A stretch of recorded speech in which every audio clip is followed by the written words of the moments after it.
pemerintah kalau kita memahami ada 3 tematik utama yang dilakukan oleh pemerintah yang juga inline dengan apa yang kami lakukan di Danantara. Yang pertama itu berkaitan dengan 3 ketahanan. Ini penting sekali sebetulnya masyarakat memahami apa sih behind daripada program-program yang dilakukan oleh pemerintah.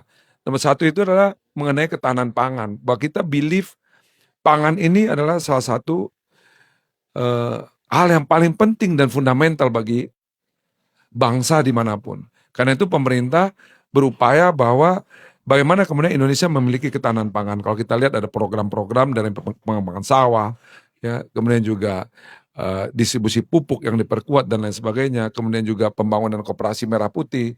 Ini tujuannya sebetulnya harus kita pahami, ini adalah keinginan kita membangun fundamental ekonomi yang kuat, tidak lagi ekonomi yang artifisial, yang hanya terkonsentrasi atas beberapa sektor aja. Selama ini Indonesia itu tumbuh kan hanya dari komoditi A, komoditi B, komoditi C, tapi kita tidak punya basis ekonomi yang kuat, kita tidak punya industrialisasi, kita tidak punya kekuatan ekonomi yang fundamental.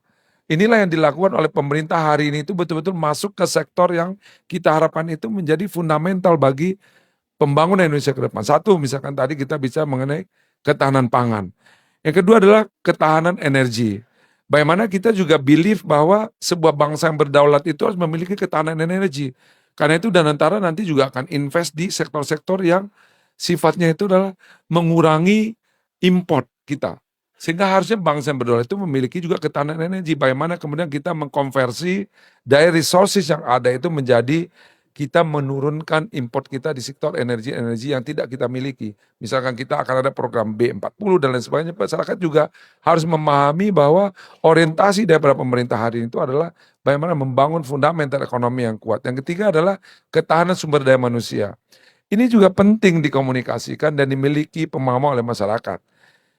Ketahanan sumber daya manusia ini bahwa kita berkeyakinan bahwa bangsa itu harus memiliki manusia-manusia yang kuat, cerdas, dan juga berpengetahuan yang luas.